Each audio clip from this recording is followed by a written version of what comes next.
Veillez et gardez-vous de la convoitise.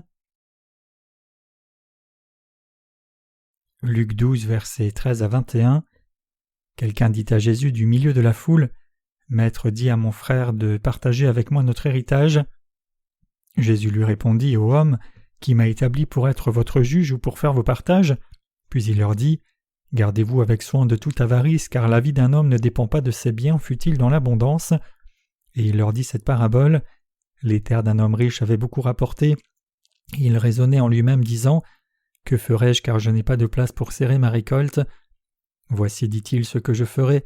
J'abattrai mes greniers, j'en bâtirai de plus grands, j'y amasserai toute ma récolte et tous mes biens, et je dirai à mon âme, tu as beaucoup de biens en réserve pour plusieurs années, repose-toi, mange, bois et réjouis-toi. Mais Dieu lui dit insensé, cette nuit même ton âme te sera redemandée, et ce que tu as préparé pour qui cela sera-t-il ?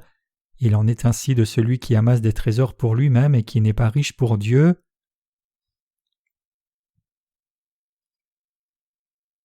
Gardez-vous de toute envie. Salutations chaleureuses à tous. En ce temps où le monde traverse de profonds changements, c'est la bénédiction de Dieu que votre cœur demeure dans le Seigneur et que nous ayons pu mener nos vies de foi. C'est par la grâce du Seigneur que nous avons reçu la rémission des péchés et menons maintenant nos vies de foi dans l'Église de Dieu. Nous avons été sauvés du jugement de Dieu et avons reçu la vie éternelle. De plus, en croyant du cœur que Jésus-Christ nous a sauvés des péchés du monde, par l'évangile de l'eau, du sang et de l'esprit, nous sommes capables d'atteindre la justice de Dieu et d'éviter son jugement. Maintenant, alors que nous demeurons dans la justice de Dieu, nous sommes devenus ses propres enfants et son peuple chéri. Nous ne faisons plus face à aucune condamnation de Dieu ni n'avons aucun péché. En tant que ceux qui avons reçu la rémission des péchés, nous devons savoir comment nous devrions vivre et tout faire par le courage et la sagesse de la foi. Dans le passage des Écritures d'aujourd'hui que nous venons de lire, quelqu'un a demandé à Jésus de partager l'héritage de son père. Quand des fratries se séparent et deviennent étrangers l'un pour l'autre, c'est souvent à cause de l'héritage des parents. Bien que certains se trouvent souvent à se disputer quand les parents sont encore en vie, une fois que les parents meurent, la plupart du temps les plus jeunes sont négligés. Donc si vous avez des enfants, vous devez planifier votre patrimoine attentivement. Des conflits arrivent trop souvent au sujet de l'héritage. Quand les parents meurent, certains grands frères peu scrupuleux enlèvent l'héritage qui revenait aux plus jeunes. Les grands frères prennent tout l'héritage, ne laissant rien pour les autres. Les plus jeunes confrontent alors les grands en essayant d'avoir une part de l'héritage. Ces conflits se sont produits sans fin depuis le commencement de l'humanité jusqu'à ce jour présent. Si vous êtes parent, vous devez planifier cela à l'avance pendant que vous êtes encore vivant.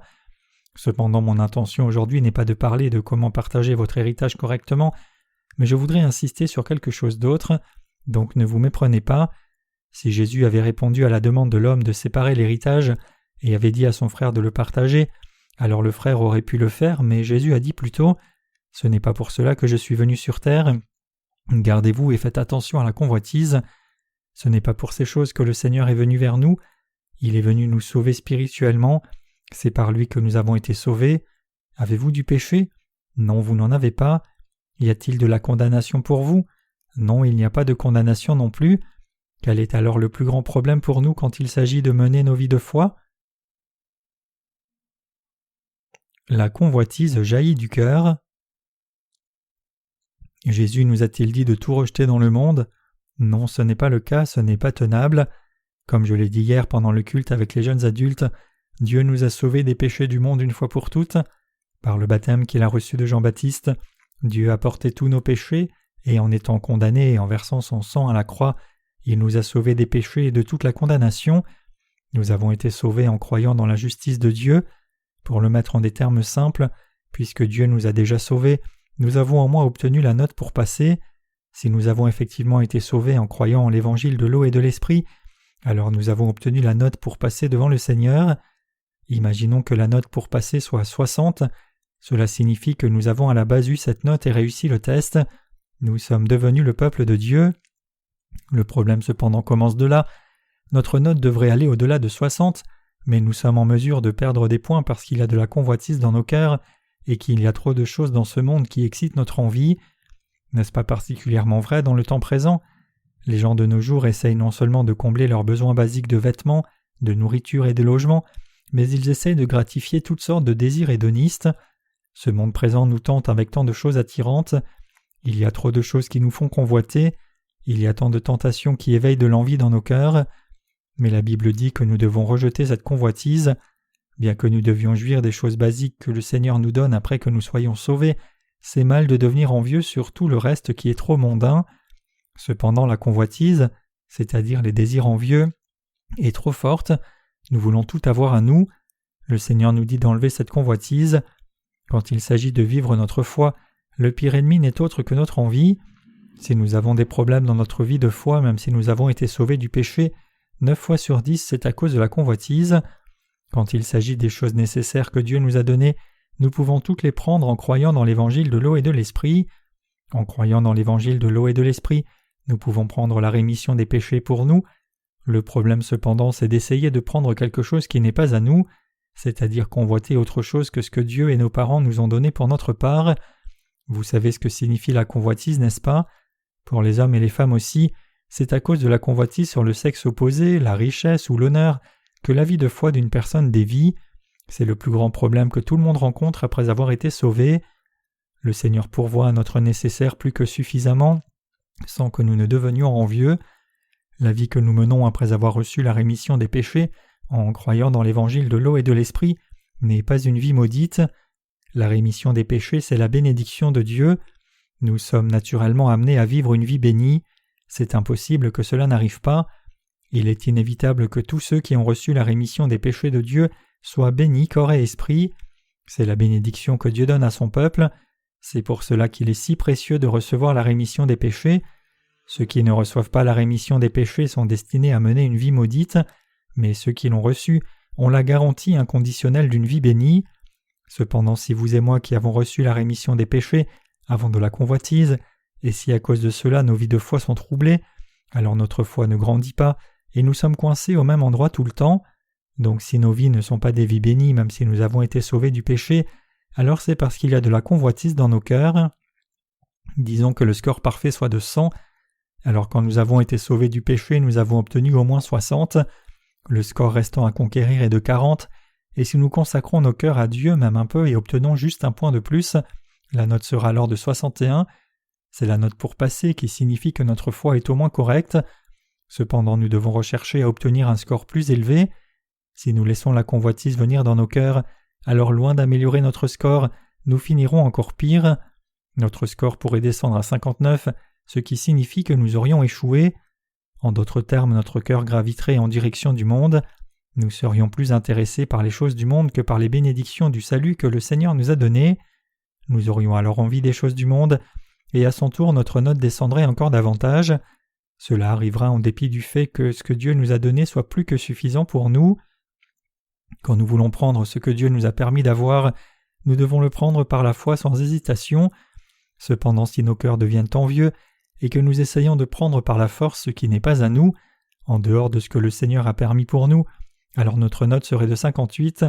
Si nous continuons, notre note descendrait encore à 57, 56, 55, 54, et finalement descendant jusqu'à 50. Nous aurions alors perdu toute notre note de base de la foi, et la convoitise qui est venue dans nos cœurs empêcherait de mener une vie de foi correctement. Qu'arriverait-il si nous manquons d'obtenir les conditions minimales? Nous dirions « Je suis malade et fatigué d'entendre la façon dont le Seigneur nous a sauvés ». Quand quelqu'un parle de la façon dont il a reçu la rémission des péchés, nous finirions par dire « Est-ce tout ce que tu peux dire? Je suis fatigué de l'histoire ». Dès lors, le message de l'Évangile deviendrait une histoire ennuyeuse pour nous. Autrement dit, nous ne serions plus reconnaissants pour la rémission des péchés parce que nous aurions perdu tous nos points de base. C'est seulement dans nos têtes que nous pensons que nous avons reçu la rémission des péchés, alors que dans nos cœurs nous ne sommes pas réellement reconnaissants pour la rémission des péchés ni nous l'apprécions. Qu'est-ce qui nous fait alors manquer notre note de base? C'est-à-dire qu'est-ce qui fait régresser notre foi? Qu'est-ce qui nous empêche de mener une vie de foi correctement? Ce n'est autre que la convoitise. Vous et moi avons été sauvés, n'est-ce pas? Jésus-Christ a porté tous nos péchés par son baptême quand il est venu sur la terre, n'est-ce pas? Il a versé son sang à la croix à notre place, c'est correct? Il a été ainsi jugé à notre place, n'est-ce pas? Oui, nous avons effectivement été sauvés en croyant dans cette vérité. Pourquoi sommes-nous incapables de remercier Dieu dans nos vies de foi et notre vie quotidienne? Que pensez-vous être la raison? C'est à cause de la convoitise que cela vient dans nos cœurs. C'est à cause de l'envie que nous sommes incapables d'être reconnaissants à Dieu pour la grâce du salut qu'il a répandue sur nous. À cause de notre convoitise, nous ne pouvons même pas remercier Dieu de non seulement nous avoir donné la vie éternelle, mais aussi de nous avoir bénis pour vivre prospères sur cette terre et d'avoir pourvu à nos besoins basiques. La Bible dit que la convoitise est une idolâtrie, Colossiens 3, verset 5, et c'est le plus grand péché de tous. Le plus grave péché pour ceux qui mènent une vie de foi, c'est l'envie. Si vous êtes envieux, votre vie de foi ne peut pas réussir. Vous devez savoir que c'est la convoitise qui vous empêche de mener une vie de foi correcte. C'est à cause de l'envie que vous et moi avons de la difficulté à vivre notre foi, et c'est pour cela que nous ne sommes pas reconnaissants à Dieu pour ce qu'il nous a donné ni pour ce qu'il nous donnera à l'avenir. La convoitise est aussi un péché, non? Cependant, c'est facile pour nous de penser dans notre tête que ce n'est pas grand-chose, puisque Jésus a enlevé tous ses péchés, mais ce n'est pas un sujet mineur. La Bible dit que nous devons faire attention et nous garder de la convoitise. 1 Pierre 4, verset 3 déclare « C'est assez en effet d'avoir dans le temps passé accompli la volonté des païens, en marchant dans la dissolution, les convoitises, l'ivrognerie, les excès du manger et du boire et les idolâtries criminelles. » Ainsi, c'est à cause de la convoitise que les gens tombent dans les péchés. C'est aussi à cause de cette convoitise que nous qui sommes nés de nouveau trébuchons. Ainsi, la convoitise est l'un des péchés les plus graves. Si vous avez de la difficulté à vivre votre foi, alors vous devez réaliser que c'est à cause de votre envie. Si vos frères et sœurs qui ont tous reçu la rémission des péchés luttent pour mener leur vie de foi et que rien de ce qu'ils font ne va bien, alors c'est parce que la convoitise est venue dans leur cœur. C'est l'envie qui nous fait soupirer après quelque chose d'autre que ce que le Seigneur nous a donné. N'est-ce pas vrai, mes chers croyants? Bien sûr que si. Savez-vous pourquoi votre foi dévie? Elle dévie parce que nous laissons la convoitise venir dans nos cœurs. Ainsi, bien que ceux qui sont nés de nouveau sachent que la convoitise est un péché, parfois même s'ils pensent que c'est un péché, il n'est pas si grave pour eux. Cependant, mes chers croyants, pour ceux qui sont nés de nouveau, la convoitise est le plus grand de tous les péchés du monde. Vous devez tous saisir cela aussi. Permettez-moi de vous l'expliquer par un exemple. Voici un verre et nous essayons de le remplir. Le Seigneur a déjà rempli le verre à 60%. En d'autres termes, le verre est déjà rempli à 60% de la bénédiction du Seigneur. Les 40% restants, c'est-à-dire les choses de la chair, nous seront aussi donnés par le Seigneur sous peu. Cependant, parce que nous sommes envieux, nous finissons même par perdre ce qui est déjà dans le verre pour les choses du monde. Une fois que les bénédictions du Seigneur dans le verre sont remplacées par les choses du monde, il est impossible de mener une vie de foi. Une fois que le cœur pur de la foi est souillé, nous ne pouvons plus recevoir ces bénédictions.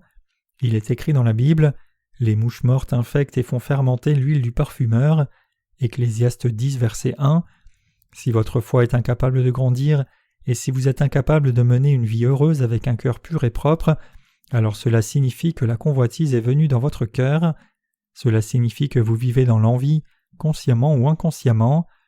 Ainsi, que nous le réalisions ou non, maintenant même beaucoup d'entre nous vivent dans tant d'envie. C'est précisément ce que nous devons tous réaliser. Certains vivent dans la pauvreté et luttent beaucoup même s'ils sont riches en réalité. Même s'ils peuvent vivre prospères s'ils prennent bien soin de ce que Dieu leur a déjà donné, ils ne peuvent le faire. Ce que Dieu nous a accordé est plus que suffisant pour mener une vie prospère et confortable. Cependant, puisque nous sommes envieux et avons de la convoitise, nous finissons par perdre même ce que nous avons. Pour nos saints aussi, s'ils sont reconnaissants pour ce que Dieu leur a donné, et s'ils en prennent bien soin et en font bon usage, ils peuvent vivre heureux avec gratitude, ils peuvent vivre en remerciant le Seigneur avec joie. Pourquoi alors luttons-nous avec tant de difficultés dans la vie? C'est à cause de la convoitise.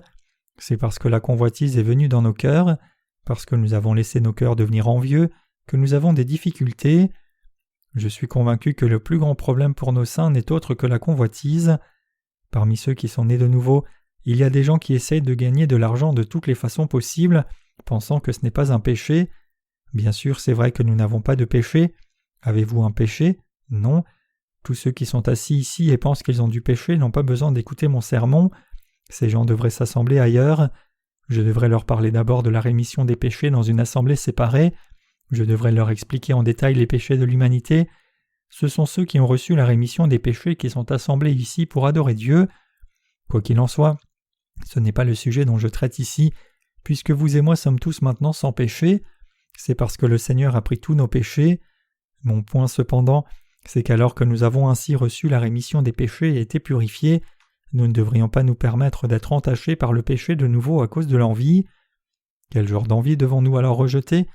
Dis-je que nous devons rejeter tout ce que Dieu nous a donné? Non, ce n'est pas ce que je dis. Tout ce que Dieu nous a donné, nous devons correctement le recevoir. Que devrions-nous rejeter alors? Nous devons rejeter l'envie excessive, par exemple, convoiter notre femme en plus de sa propre femme ou prendre ce qui n'est pas à nous. S'il y a quelque chose que Dieu vous a donné pour vous, alors vous devez effectivement le prendre par la foi. Cependant, le problème, c'est de prendre quelque chose d'autre pour vous par la force. Il y a beaucoup de gens qui essayent d'usurper les possessions de quelqu'un d'autre, soit par la force, soit par un plan frauduleux. Quand des frères se disputent un héritage, c'est souvent le plus grand qui est envieux, mais vous devez réaliser que beaucoup de gens bénis dans la Bible n'étaient pas les plus âgés. David était le plus jeune fils. La même chose compte pour Abraham, comme c'est vrai pour beaucoup d'autres. Entre Ésaü et Jacob, n'est-ce pas Jacob qui a été béni même s'il n'était pas le premier-né? Nous sommes bénis par la foi, non par autre chose.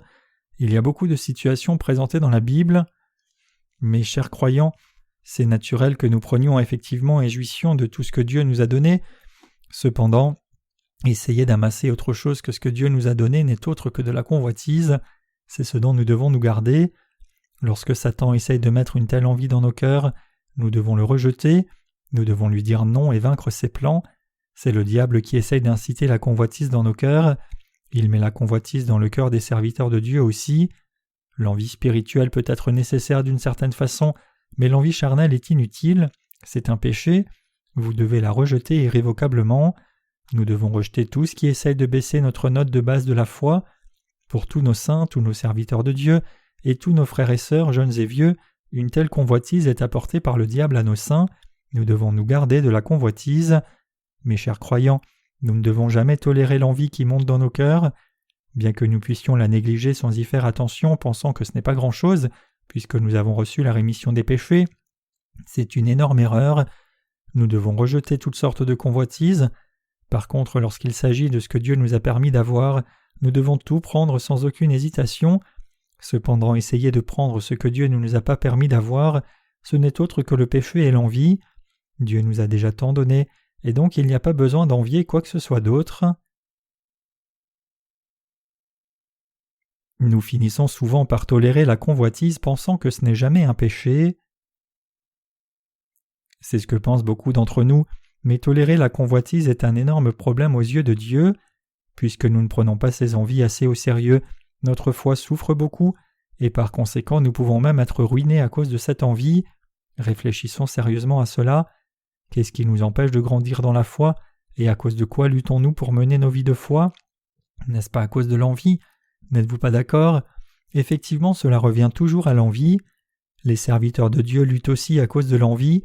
Quand il s'agit d'autres péchés, par exemple tuer quelqu'un, frauder ou blesser quelqu'un physiquement, nous pensons que ce sont de graves péchés, mais nous ne le prenons pas au sérieux quand il s'agit de la convoitise qui entre dans nos cœurs. Ne pas prendre l'envie au sérieux est le problème, mais Jésus a dit que la convoitise est le plus grand péché. C'est le péché d'idolâtrie qui offense sa parole. Tu n'auras point d'autre Dieu devant ma face.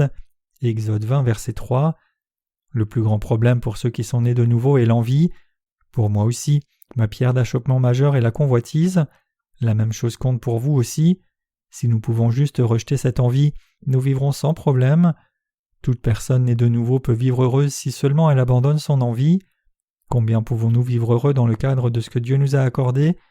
Une fois que l'envie est rejetée, nous serons aussi capables de voir de nouvelles choses. Il y aura des choses que nous pouvons demander à Dieu par la foi, et nous aurons aussi la foi pour croire que Dieu répondra certainement. Avez-vous la foi? Bien sûr que oui. Ce qui est important, c'est que vous rejetiez votre envie. Il n'y a personne qui n'ait pas d'envie. Si vous creusez au fond de votre cœur, vous verrez que vous avez le désir de prendre pour vous les possessions de quelqu'un d'autre, de jouir de tout et de prendre pour vous toutes les choses du monde. N'est-ce pas vrai? Mais les choses du monde sont-elles à vous juste parce que vous les convoitez? Non, ce n'est pas le cas. Vous pourriez alors dire que ce n'est pas un péché d'avoir juste de l'envie dans votre cœur, mais Jésus a montré clairement que c'est effectivement un péché. C'est précisément cette envie qui nous empêche de vivre notre foi. Dans nos cœurs, nous désirons tout avoir, même si nous savons que cela ne peut pas se faire. Nous demandons alors pourquoi le désir lui-même est un péché, mais vous devez garder à l'esprit que Jésus a dit clairement que c'est un péché. Avoir des désirs envieux en soi constitue un péché. Jésus nous dit de nous garder de la convoitise. Le confucianisme enseigne que le corps tombe malade si on ne rejette pas l'envie. Ils perçoivent ce sujet dans une perspective réaliste, mais fondamentalement parlant, nous ne devons pas avoir d'envie pour le bien de notre âme. Nous devons réaliser pourquoi le Seigneur nous a avertis de ne pas suivre la convoitise. Nous devons saisir que cela constitue un péché. Bien que j'ai beaucoup de choses que je voudrais dire sur ce sujet, aujourd'hui, à ce moment en particulier, je voudrais vous montrer clairement que la convoitise est un péché et que vous devez vous en garder. Plus nous croyons depuis longtemps en Dieu, plus nous devons nous garder de la convoitise. C'est le plus grand problème pour nous. C'est particulièrement plus problématique pour les serviteurs de Dieu. Puisque le Seigneur a remis tous nos péchés, tous les péchés de nos cœurs ont disparu, mais certains d'entre nous pensent que cela signifie que nous pouvons d'une façon avaler toute l'envie qui vient dans le cœur. Ne pas savoir que c'est mal en soi est un péché. C'est le plus grand problème. Quand nos frères et sœurs reçoivent la rémission des péchés, d'abord ils sont attentifs pour s'assurer que ce qu'ils font n'est pas un péché, mais quand beaucoup de temps passe, certains deviennent légers et disent « Quel péché et en quoi est-ce un péché ?» En d'autres termes, ils ne réalisent pas lorsqu'ils commettent un péché. C'est pour cela que la convoitise est si dangereuse et pourquoi nous devons nous en garder. Une fois que nous nous habituons à l'envie, vous et moi pouvons devenir durs comme cela et rationaliser notre attitude. J'ai appris de par ma vie de foi que le plus grand problème c'est l'envie. Après avoir observé attentivement nos frères et sœurs tout comme moi-même, je suis arrivé à la conclusion que notre plus grande pierre d'achoppement n'est autre que l'envie. C'est à cause de l'envie que certains d'entre nous ont de la difficulté à essayer de vivre leur foi. Mes chers croyants, quelqu'un qui a reçu la rémission des péchés aurait-il un péché impur et serait-il troublé par cela? Non, ce n'est pas vrai, puisqu'il est clairement sans péché. Qu'est-ce qui trouble les saints nés de nouveau alors? Ils sont troublés à cause de l'envie. C'est à cause de la convoitise qu'ils ne peuvent venir vers le Seigneur avec un cœur joyeux. C'est à cause de la convoitise que leur cœur est lourd, et c'est à cause de la convoitise qu'ils finissent par quitter Jésus. C'est aussi à cause de l'envie qu'ils quittent l'Église. En réalité, Dieu nous a déjà donné beaucoup de choses sans que nous ne soyons envieux. Tout ce que fait la convoitise, c'est inciter nos cœurs à être envieux, sans vraiment rien nous donner du tout. Si vous vous laissez remplir d'envie, vous serez seulement détruit avec cette envie. Il n'y a rien qui s'accomplit en étant envieux. Tout ce qui est accompli, c'est seulement parce que Dieu le permet, n'est-ce pas vrai? Quand votre cœur devient envieux, cela vous aide-t-il d'une quelconque façon que ce soit? Cela vous permet-il d'accomplir quelque chose? Non, absolument pas. Est-ce alors bon pour vous de continuer d'amasser cette convoitise dans votre cœur, comme si c'était un trésor précieux? Mes chers croyants, je vous exhorte tous à rejeter la convoitise et sa tentation résolument. J'ai vu beaucoup de gens qui ne peuvent pas rejeter leur envie, même s'ils réalisent que c'est complètement inutile, et qu'ils seront ruinés s'ils restent piégés dans leur envie le restant de leur vie. Mais puisque ce sont tous des humains faibles, ils pensent qu'ils ont besoin de toutes ces choses superflues pour vivre et y trouver la sécurité. Nous devons rejeter ces pensées, nous devons rejeter la convoitise résolument. Dans le passage des Écritures d'aujourd'hui, quelqu'un a dit à Jésus « Maître dit à mon frère de partager avec moi notre héritage. » Mais Jésus lui dit « Gardez-vous avec soin de toute avarice, car la vie d'un homme ne dépend pas de ses biens, fût-il dans l'abondance. » Il a ensuite expliqué ce qu'il voulait dire en détail en utilisant une parabole. Les terres d'un homme riche avaient beaucoup rapporté, et il raisonnait en lui-même disant « Que ferai-je car je n'ai pas de place pour serrer ma récolte? Voici, dit-il, ce que je ferai. J'abattrai mes greniers, j'en bâtirai de plus grands, j'y amasserai toute ma récolte et tous mes biens, et je dirai à mon âme, mon âme, tu as beaucoup de biens en réserve pour beaucoup d'années. Repose-toi, mange, bois et réjouis-toi. Mais Dieu lui dit, insensé, cette nuit même ton âme te sera redemandée, et ce que tu as préparé pour qui cela sera-t-il? Il en est ainsi de celui qui amasse des trésors pour lui-même et qui n'est pas riche pour Dieu. Mes chers croyants, peu importe combien de convoitises nous avons pu accumuler dans nos cœurs, nous ne pouvons rien faire à moins que nous n'aimions les richesses de Dieu. Peu importe combien quelqu'un peut être envieux et riche, il ne peut pas utiliser ses richesses pour quelque chose, à moins que Dieu ne le permette. Dans le passage des Écritures d'aujourd'hui, le Seigneur dit que peu importe combien nous sommes envieux et combien nous pouvons essayer de satisfaire notre envie, nous ne pouvons rien obtenir à moins que Dieu ne le permette.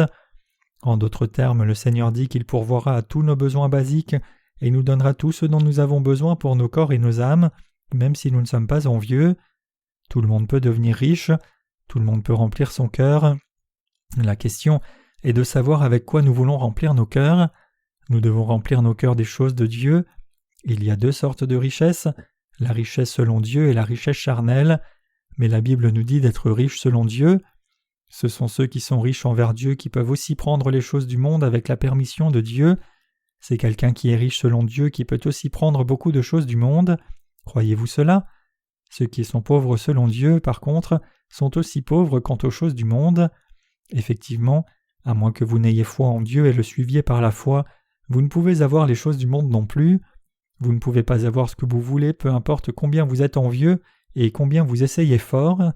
Cependant, si vous avez foi dans la parole de Dieu, que vous avez obtenu la rémission des péchés et que vous suivez Dieu correctement, alors vous pouvez aussi avoir beaucoup de choses du monde. Mes chers croyants, si nous vivons réellement une vie droite spirituellement, si nous vivons réellement par la foi correcte en Dieu, alors le Seigneur nous accordera beaucoup de choses du monde aussi. Vous devez réaliser clairement que nous ne pouvons pas faire les choses du monde nôtre avec un cœur envieux, donc il n'y a pas besoin de vivre avec un cœur qui convoite. Loin de là, nous devrions rejeter l'envie. Si nous pouvions avoir tout ce que nous désirons juste en étant envieux, alors nous devrions être envieux, mais rien ne devient nôtre juste en le convoitant. Ainsi nous devons rejeter notre envie et plutôt avoir foi en Dieu. Le Seigneur nous dit que c'est lorsque nous avons ce genre de foi que nous pouvons aussi prendre les choses du monde. Gandhi en Inde a défendu la non-violence et pratiqué le renoncement à soi et la pauvreté honnête, mais ce n'est pas ce que signifie réellement ne pas avoir de possession. Au contraire, la vraie foi chrétienne nous appelle à prendre et à jouir avec reconnaissance de tout ce que Dieu nous a donné, à le glorifier dans nos vies et à prospérer et fleurir selon la volonté de Dieu. Ce n'est pas ce qu'enseigne le bouddhisme. Le bouddhisme enseigne aussi que l'on doit abandonner tout ce que l'on a. Pour atteindre le nirvana, l'on doit tout abandonner, y compris son ego. Mais ce n'est pas ce qu'enseigne le christianisme. Il nous enseigne à manger, à boire et à jouir de tout ce que Dieu nous a accordé. Il nous appelle aussi à prospérer. C'est l'une des grandes différences qui distinguent le christianisme du bouddhisme. Notre Seigneur dit que ceux qui sont riches selon Dieu sont riches aussi dans le monde et peuvent recevoir beaucoup de choses de Dieu, mais pour ceux qui sont pauvres selon Dieu, peu importe combien ils peuvent être envieux et riches, ils finiront par tout perdre et ne seront pas capables d'utiliser leurs possessions. Dieu dit à ses serviteurs et à vous, « Rejetez la convoitise qui est dans votre cœur, ayez foi en moi à la place, et je vous donnerai beaucoup de choses. » Saisissez-vous cela? Vous devez avoir une compréhension claire de cette convoitise. Vous ne devez pas laisser la convoitise monter et prendre de la place dans votre cœur. Je vous ai dit il y a un moment que ceux qui ont été sauvés ont au moins obtenu la note de base de 60, donc votre note maintenant est de 60, mais à partir de là vous devez augmenter votre note progressivement à 70 et 80. Quand nous obtenons ainsi de bonnes notes devant le Seigneur, finalement nous sommes aussi en mesure de prendre les choses du monde selon nos notes améliorées. La foi d'Abraham était forte et stable. Les fidèles dans la Bible ont prospéré selon les bénédictions de Dieu. Abraham et Isaac étaient parmi les plus riches de leur génération. Mes chers croyants, si votre foi est vraiment forte, alors vous pouvez aussi recevoir des richesses abondantes du monde et vivre dans la prospérité. Vous ne vivrez absolument pas dans la pauvreté. Quand ceux qui ne sont pas nés de nouveau croient à tort en Jésus, ils finiront sans rien. Cependant, ceux qui sont vraiment nés de nouveau, ceux qui croient dans la parole de Dieu fidèlement, ceux qui suivent la parole par la foi et ceux qui sont dans l'Église de Dieu, ces gens vont prospérer. Je peux promettre cela devant Dieu, cela arrivera sans faute. Vous ne lutterez jamais dans la pauvreté comme il est écrit. J'ai été jeune, j'ai vieilli, et je n'ai point vu le juste abandonné ni sa postérité mendiant son pain. Psaume 37, verset 25. Même si vos enfants ou leurs descendants trébuchent à cause de leurs péchés et tombent dans la pauvreté, Dieu se rappellera de votre foi et les relèvera. Les richesses de la foi ne sont autres que les richesses du monde, donc nous devons chasser l'envie du monde de nos cœurs et les remplir seulement de la foi en Dieu. Comprenez-vous cela? Mes chers croyants, prenons tout ce que Dieu nous a accordé, ne le perdons pas. Le problème cependant, c'est qu'il y a des gens qui, dans leur convoitise, veulent prendre ce que Dieu ne leur a pas permis d'avoir. Vous ne devez pas être une telle personne, plutôt vous devez rejeter l'envie de votre cœur. C'est extrêmement important pour vous de vous garder de la convoitise et de vider votre cœur. Que faut-il enlever de votre cœur, du cœur des serviteurs de Dieu et du cœur des saints nés de nouveau? La convoitise doit être expulsée. Mes chers croyants, c'est la convoitise qui vous empêche de bien vivre votre foi, c'est ce qui secoue votre foi. Ce n'est à cause de rien d'autre que vous avez du mal à essayer de mener une vie de foi correcte. Ce n'est ni parce que vous n'avez pas été sauvé, ni parce que votre foi dans le Seigneur est secouée. Vous avez foi et vous avez aussi été complètement sauvé. Pourquoi alors trouvez-vous si difficile de vivre votre foi? C'est à cause de l'envie. C'est parce que vous avez permis à la convoitise de venir dans votre cœur. C'est pour cela que vous avez tant de difficultés à mener votre vie de foi. Rejetons donc tous la convoitise. Il y a probablement d'autres choses dans votre cœur qui devraient aussi être rejetées. Rejetons donc toutes ces choses, rejetons l'envie, et vivons par notre foi dans le Seigneur. Que Dieu vous bénisse tous.